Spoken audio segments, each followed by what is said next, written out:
பெரியமுத்தன் மற்றும் ராக்கு தம்பதியருக்கு மகளாக பிறந்தவர்தான் இந்த குயிலி.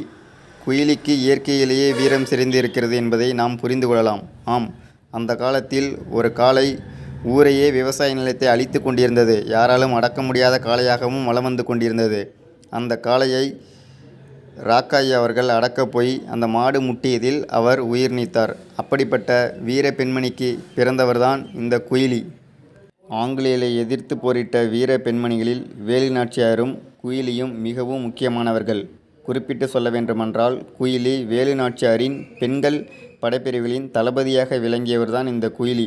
ஒருமுறை அன்று விஜயதசமி அன்றைய நாள்தான் சிவகங்கை சீமைக்குள் இருந்த, அதாவது ஆங்கிலேயர்களின் ஆயுத கிடங்கை அழிக்க வேண்டும் என்ற ஒரு நோக்கத்தோடு தன் உடல் முழுவதும் எண்ணெயை ஊற்றிக்கொண்டு நெருப்பை பற்ற வைத்து கொண்டு அந்த ஆயுத கிடங்குக்குள் விழுந்து முழுவதுமாக அதாவது ஆங்கிலேயர்களின் ஆயுத